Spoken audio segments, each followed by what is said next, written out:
Hello दोस्तों, कैसे हो। आज अपन इस वीडियो में डिस्कस करेंगे बायोलॉजी क्लासिफिकेशन का जो टॉपिक है फंगाई। फंगाई के जितने भी नीट में क्वेश्चन आए हैं उन सब सारे क्वेश्चन को एक एक करके हम डिस्कस करते हैं। आइएगा मेरे साथ में, ज़्यादा टाइम खराब नहीं करेंगे, एक एक क्वेश्चन डिस्कस कर लेते हैं। पहला क्वेश्चन देखो, विच one of the following statement is correct. Correct statement हमें सेलेक्ट करना है। मैंने आंसर को हाईलाइट कर रखा है, इसलिए आंसर को डायरेक्टली याद रखना है कि सारे ऑप्शन पढ़ लेने हैं, लेकिन आंसर डायरेक्ट याद रखना है। Fusion of two cells is called karyogamy. Cells नहीं, दो न्यूक्लियस के फ्यूजन को कैरियोगेमी बोलते हैं। कैरियोन न्यूक्लियस होता है, कैरियोन क्या होता है, न्यूक्लियस। तो कैरियोगेमी कहाँ पे होता है, जहाँ पे न्यूक्लियस का फ्यूजन होता है। उसके बाद होता है fusion of the protoplasm between two motile and non motile gametes is called plasmogamy. हाँ, प्रोटोप्लाज्म का अगर फ्यूजन होता है तो उसे अपन प्लाज्मोगेमी बोलते हैं, जो कि स्टेटमेंट सही है। नेक्स्ट है organism that depends on living plants are called saprophytes. नहीं, लिविंग प्लांट्स पे जो डिपेंड होते हैं उसे सेप्रोफाइट, उसे पैरासाइट बोलते हैं अपन। Some of the organism can fix atmospheric nitrogen is specialised cell called sheath cell. नहीं, उसे अपन हेट्रोसिस सेल बोलते हैं, जो हमने पिछले वीडियो में पढ़ा। नेक्स्ट क्वेश्चन पढ़ा, mycorrhiza exhibit the phenomenon of. Mycorrhiza जो है वो क्या एग्जिबिट, कौन सा फिनोमिना एग्जिबिट करता है। तो माइकोराइजा जो होता है वो फंगल एसोसिएशन करता है, जिसमें वो रूट में जाके नोड्यूल बनाता है और उसके साथ में वो रहता है, जिसे अपन सिम्बायोसिस बोलते हैं। तो ये फंगस के साथ में एसोसिएशन बनाता है, जिसे अपन सिम्बायोसिस कंडीशन, मतलब किसी लिविंग ऑर्गेनिज्म के साथ में रहने को हम सिम्बायोसिस कंडीशन बोल देते हैं। तो इसका आंसर क्या चला जाएगा, डी इसका। नेक्स्ट क्वेश्चन पढ़ो, the disease produced by fungus Ustilago are known as smut because. क्यों इसे स्मट डिजीज अपन बोलते हैं। They are parasite cereal. नहीं, सीरियल्स पे नहीं होता स्मट, मतलब जो वो कहाँ पे होता है, स्मट होता है बेटा जहाँ पे स्पोर फॉर्मेशन बन जाता है उसे होता है। पैरासाइट्स जो होते हैं वो सीरियल्स पे। फिर they are mycelium is black, black नहीं होता है, वाइटिस बन जाता है। इसके बाद affect host become completely black, पूरी तरह से ब्लैक नहीं होता। दे प्रोड्यूस स्पॉटी सूटी मास ऑफ स्पोर्स। मतलब सूटी मास का मतलब क्या होता है, ऐसे ब्लैक ब्लैक पैचेज बनेंगे, जिसे अपन क्या बोलते हैं, जिसे अपन यहाँ पे क्या बोल रहे हैं, स्मट डिजीज बोल रहे हैं। तो डी इसका आंसर सही चला जाएगा। नेक्स्ट क्वेश्चन देखो, मैच द कॉलम का क्वेश्चन है, राइजोपस। देखो इसमें जो बात कर रहे हैं हम फंगाई में बहुत सारे एग्जाम्पल है। एग्जाम्पल आपको याद रहेंगे तो सारे क्वेश्चन बहुत ईजी हो जाएंगे। एग्जाम्पल अगर आपको याद नहीं तो आपके लिए सारे क्वेश्चन बहुत हार्ड हो जाएंगे। तो यहाँ पे राइजोपस जो है, राइजोपस में हम देखेंगे तो ये ब्रेड मोल्ड होता है। तो राइजोपस को हम यहाँ से ब्रेड मोल्ड से कनेक्ट कर देते हैं। इसके बाद हम पढ़ेंगे यूस्टिलागो। तो यूस्टिलागो बेटा यहाँ पे क्या हो जाएगा, यूस्टिलागो स्मट हो जाएगा, यहाँ पे स्मट हो जाएगा। उसके बाद में पक्सीनिया जो होता है, पक्सीनिया जो है वो रस्ट फंगाई होता है। तो रस्ट फंगाई ये रहा, और उसके बाद में अगरिकस सीधा सीधा मशरूम हो जाएगा। तो इसका आंसर आपको समझ में आ गया होगा मैच करने से कि कौन सा इसका आंसर जाएगा। तो इसका आंसर डी चला जाएगा, जो मैंने यहाँ पे हाईलाइट कर भी रखा है। नेक्स्ट क्वेश्चन पढ़ो, which one of the following belongs to basidiomycetes. Basidiomycetes जो है, अब ये एनसीईआरटी की लाइन है, इसमें दिमाग लगाने वाली कोई बात नहीं है। ये जो एनसीईआरटी की लाइन है, तो यहाँ पे बोला birds, next fungi and puffball. Puffball इसका नाम बोलते हैं, आपको कहीं पे भी नहीं दिखेगा। बेसिडियोमाइसिटीज पफबॉल होते हैं, जो आपको सीधा सीधा एनसीईआरटी से कनेक्ट करके लेके जाएगा। ये हो सकता है आपके लिए नया वर्ड हो, लेकिन ये नीट में क्वेश्चन पूछा गया, एम्स में 2013 में पूछा गया, तो क्वेश्चन रिपीट हो सकता है, इसलिए आपको याद रखना है। All fungi can be called as. All fungi जो होता है वो हेट्रोट्रोप्स होते हैं, वैसे सेप्रोफाइट्स होते हैं। सेप्रोफाइट्स कैसे कि जैसे कुछ फंगाई जो है वो किसी दूसरे ऑर्गेनिज्म में, मतलब केमिकल्स का यूज करके या फिर डेड और डिकेइंग मैटर पे ग्रोथ करते हैं, या फिर लिविंग ऑर्गेनिज्म पे भी सर्वाइव करते हैं, इसलिए कंप्लीटली इसे अपन हेट्रोट्रोप्स बोल सकते हैं। तो इसका आंसर ए चला जाएगा। नेक्स्ट क्वेश्चन हम फिर से पढ़ेंगे, देखना। नेक्स्ट क्वेश्चन है, which one of the following statement is incorrect. Incorrect statement हमें सेलेक्ट करना है। मोरल ट्रफल जो आता है वो होता है एडिबल, जो होता है वो यहाँ पे है, वही है, बिल्कुल एडिबल होता है मोरेल्स और ट्रफल्स, ट्रफल्स। उसके बाद में है Claviceps is a source of many alkaloid and LSD. हाँ, ये जो होता है बेटा, ये यहाँ पे एलएसडी, ये क्या होता है, एल्कलॉइड्स, मतलब ये एक तरीके से इसे अपन ड्रग कंसिडर कर सकते हैं, तो ये सही बात है उसके लिए। Conidia are produced exogenously and ascospore are endogenously. ये बात भी सही है। अगर आप कोनिडिया देखेंगे तो आपको एस्कोमाइसिटीज में ये आपको ये लाइन एनसीईआरटी में लिखी हुई दिखेगी, जो कि एकदम सीधी सीधी। फिर यहाँ पे लिखा हुआ yeast have filamentous bodies with long thread एव हाइपी। यीस्ट फिलामेंटस बॉडी नहीं रखती है। यीस्ट फिलामेंटस बॉडी को हम यहाँ पे हाइपी जरूर बोलते हैं माइसीलियम के केस में, लेकिन यीस्ट फिलामेंटस बॉडी नहीं होती है, नॉन फिलामेंटस होती है। तो इसका आंसर इनकरेक्ट आंसर इसका क्या चला जाएगा, डी इसका आंसर चला जाएगा। नेक्स्ट क्वेश्चन पढ़ो, among rust smut and mushroom are all three ये कहाँ से आते हैं? ये बियर बेसिडियोमाइसीटीज, बेसिडियोमाइसीटीज मतलब ये बेसिडियोमाइसीटीज में आएंगे, बेसिडियोकार्प इसमें बनते हैं। तो यहाँ पे सीधा सीधा आंसर डी चला जाएगा। विच one of the following is not a criterion of classification of fungi? Fungi को जो क्लासिफाई करने वाला मोड ऑफ न्यूट्रिशन जो है, हम फंगाई को यहाँ पे क्लासिफाई जो है यहाँ पे नहीं कर रहे हैं, इसलिए यहाँ पे मोड ऑफ न्यूट्रिशन इसका क्लासिफिकेशन में कोई बेस नहीं है। तो नेक्स्ट क्वेश्चन हम पढ़ लेते हैं। According to their modes of nutrition the fungi are classified into, fungi जो है वो 3 कैटेगरीज में डिवाइड कर दिया गया है। किसके बेस पे? मोड ऑफ न्यूट्रिशन के बेस पे। मोड ऑफ न्यूट्रिशन के बेस पे हमने फाइकोमाइसीटीज, फिर एस्कोमाइसीटीज, फिर बेसिडियोमाइसीटीज और जो लास्ट में ड्यूटेरोमाइसीटीज बना रखा है, वो अगर हम रिप्रोडक्शन के बेस पे बात करें तो उसको हम कंसिडर करते हैं। बाकी न्यूट्रिशन के बेस पे हम 3 कैटेगरी बना सकते हैं। तो ये ध्यान से पढ़ना, AIPMT 2000 में क्वेश्चन आया, लेकिन अच्छा क्वेश्चन है। The pathogen microsporum responsible for ringworm disease in human belong to the same kingdom of organism is of the rhizopus और mold। जो होता है वो हमें रिंगवर्म करता है, मतलब हमारी स्किन पे ऐसे राउंड राउंड से ऐसे सर्कल बना देगा रेड रेड कलर के, उसे अपन रिंगवर्म बोलते हैं। नेक्स्ट क्वेश्चन पढ़ो। Black stem rust of wheat is cause by, अभी पढ़ रहे थे हम कि पक्सीनिया जो होता है उसकी वजह से हमें जैसे ये हमारी लीफ है, इस लीफ पे ऐसे ऐसे ब्लैक ब्लैक ब्लैक ब्लैक क्या बन जाएंगे? पैचेज बन जाएंगे, जिससे अपन क्या बोल देंगे? रस्ट ऑफ व्हीट बोल देंगे। नेक्स्ट क्वेश्चन पढ़ो। मैच द कॉलम का क्राइसोफाइट्स क्या है, गोन्यूलेक्स क्या है, पेनिसिलियम क्या है, स्लाइम मोल्ड्स क्या है। ये देखो फिर से फंगाई में जब भी हम फंगाई को पढ़ते हैं तो कॉमन एग्जांपल्स के साथ में हमें फंगाई के नाम पता होने चाहिए, अदरवाइज हमारा क्वेश्चन पूरी तरह से गलत हो जाएगा। तो क्राइसोफाइट जो है वो यहाँ पे कहीं ना कहीं प्रोटिस्टा में डायटम्स है। गोन्यूलेक्स जो है ये शायद हमने पिछले वीडियो में डिस्कस किया, इसका आंसर डी चला जाएगा। पेनिसिलियम जो है वो हमें फंगाई से मिलता है सीधा सीधा, पहली बार जो हमें मिला, और इसके बाद में हमें स्लाइम मोल्ड जो है वो यहाँ से आंसर क्या चला जाएगा?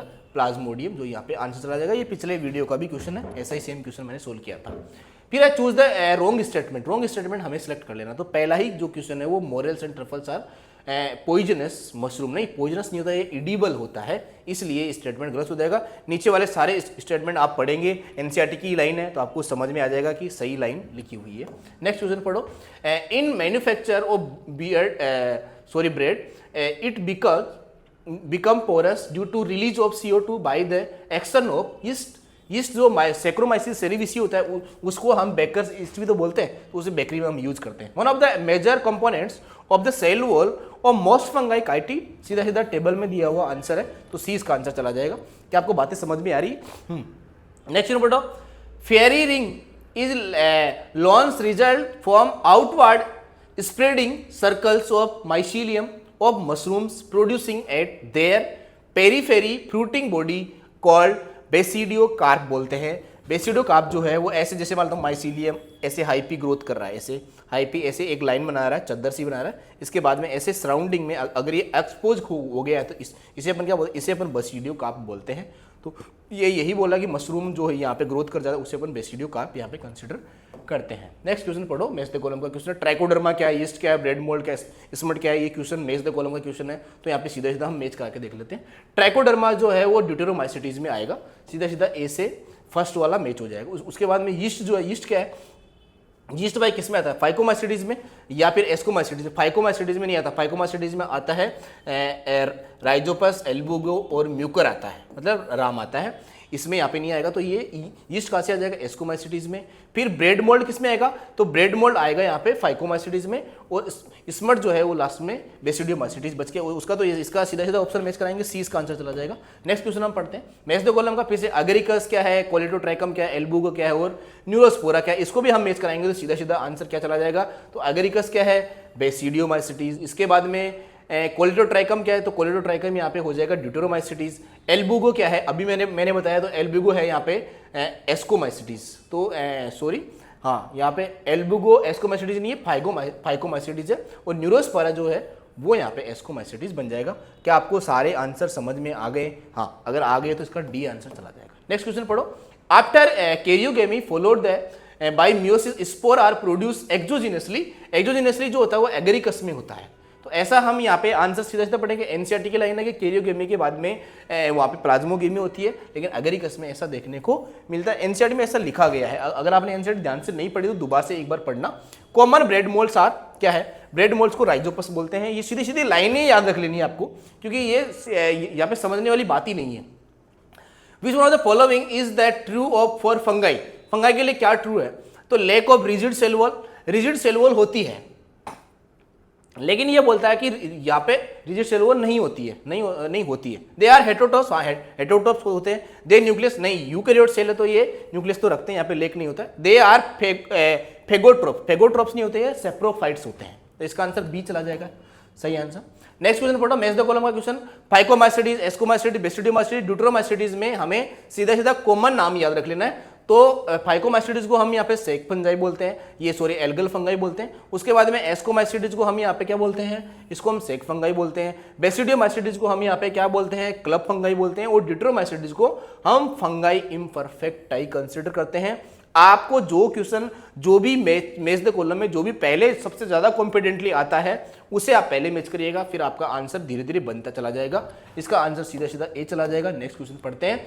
The imperfecti fungi which are decomposers of litters and help in mineral cycling belong to deuteromycetes में ये बिलोंग करता है लास्ट वाला फंगाई, जिसे अपन फंगाई इम्परफेक्टाई बोलते हैं। तो इसका आंसर सी चला जाएगा। नेक्स्ट क्वेश्चन हम यहाँ पे पढ़ते हैं। Which one of the following state match in correct mucor reproduction by conjugation, ascomycetes, agaricus, parasitic, fungi, basidiomycetes, phytophthora, aseptate, mycelium, basidiomycetes, alternaria, sexual reproduction absent, deuteromycetes. क्या कितनी बातें लिख रखा है, ये सारा दिमाग खराब करने वाली बात है। सीधा सीधा इसका आंसर पढ़ेंगे तो हमें समझ में आएगा। आंसर लिखा Alternaria, sexual deuteromycetes, reproduction absent. ये बोल रहा है कि हमें जो फाइकोमाइसिटीज, एस्कोमाइसिटीज और बेसिडियोमाइसिटीज है, उसके अलावा एक लास्ट में ड्यूटेरोमाइसिटीज जो है उसको हमने फंगाई ग्रुप से अलग क्यों रखा, या फिर उसमें सिर्फ और सिर्फ एसेक्सुअल रिप्रोडक्शन वाले ही पार्ट क्यों होते हैं? क्योंकि वो इम्परफेक्ट है ही इसलिए कि उसमें सेक्सुअल रिप्रोडक्शन वाले कोई भी ऑर्गेनिज्म नहीं आते। जैसे ही कोई उनमें सेक्सुअल रिप्रोडक्शन की साइकिल पता लगती है तो इन तीन में लाके रख दिया जाता है। इसलिए यहाँ पे जो अल्टरनेरिया है जो है वो यहाँ पे सेक्सुअल रिप्रोडक्शन जो है वो ड्यूटेरोमाइसिटीज जो रिप्रोडक्शन होता है, मतलब सेक्सुअल रिप्रोडक्शन इसमें एब्सेंट होता है। क्या बात आपको समझ में आई? अगर बातें आपको समझ में आई है तो हम आगे वाला क्वेश्चन पढ़ते हैं। Plasmogamy is fusion of plasma. अब यहाँ पे क्वेश्चन है जो प्लाज्मोगेमी को क्या है, हम क्या बोलते हैं? तो प्लाज्मोगेमी में यहाँ पे क्या हो रहा है? The haploid cell include their nuclei. नहीं, न्यूक्लियाइड जो सेल है वो तो चलो यहाँ पे n+n कंडीशन में पहले कैरियोगेमी होता है, फिर प्लाज्मोगेमी होता है। चलो पढ़ते हैं सारे क्वेश्चन। स्पर्म एक सेल की फ्यूजन को हम प्लाज्मोगेमी नहीं बोल सकते भाई। Two haploid cell without nuclear fusion, नहीं न्यूक्लियर फ्यूजन के बिना। हाँ, अगर हम यहाँ पे बोलते हैं कि n+n कंडीशन पहले बनता है तो इसमें पहले यहाँ पे प्लाज्मोगेमी होनी चाहिए, लेकिन यहाँ पे क्या हो रहा है? यहाँ पे तो कैरियोगेमी बोल देंगे। तो दो हैप्लॉइड सेल न्यूक्लियर फ्यूजन के बिना मिल रही है। जैसे मान लो ये एक न्यूक्लियस सेल है, ये एक न्यूक्लियस वाली सेल है। अगर पहले ये यहाँ पे मिल रही है तो पहले न्यूक्लियस नहीं मिल रहे, पहले प्लाज्मा कनेक्ट कर रहे हैं। तो प्लाज्मा कनेक्ट हो तो पहले प्लाज्मोगेमी होगा, फिर कैरियोगेमी होगा। तो दो हैप्लॉइड सेल जो होती है, गैमेटिक सेल जो होती है, वो न्यूक्लियर फिजन से पहले ही अगर मैच कर जाते उसे अपन क्या बोलते हैं? प्लाज्मोगेमी बोलते हैं। तो ये बी आंसर चला जाएगा जो सी की जगह लिखा हुआ है, तो आप देख लेना ध्यान से। उसके बाद विच one of the following is wrong for fungi. Fungi के लिए क्या रॉन्ग है? फंगाई यूकैरियोट्स होते हैं, सही बात है। All fungi possess the purely cellulosic cell wall, नहीं कार्टिनियस सेल वॉल होती है, तो ये यहाँ पे गलत हो जाएगा। दे आर हेट्रोट्रोपिक होता है। They are both unicellular and multicellular. Unicellular कौन होता है? याद रखना, यीस्ट जो होता है वो यूनिसेलुलर यूकैरियोट्स होता है। बाकी सारे फंगाई कैसे होते हैं? मल्टीसेलुलर होते हैं। इसके अलावा जो भी आगे वाला वायरस वाला टॉपिक है उसका हम नेक्स्ट वीडियो में जितने भी MCQ जो नीट में आए हैं वो सबको डिस्कस करके हम बता देंगे। एक एक वीडियो को आप एक एक करके देखते जाना और NCERT का रीडिंग आप कंटिन्यू लगाते जाओगे तो सारे चैप्टर के कॉन्सेप्ट आपके स्ट्रॉन्ग होते चले जाएंगे। फिर भी कोई अगर आपको डाउट रहता है, किसी दूसरे चैप्टर का कोई भी डाउट रहता है, मुझे आप कमेंट सेक्शन में जरूर पूछना, मैं आपको सारे के सारे क्वेश्चंस के आंसर दूंगा। Okay, thank you.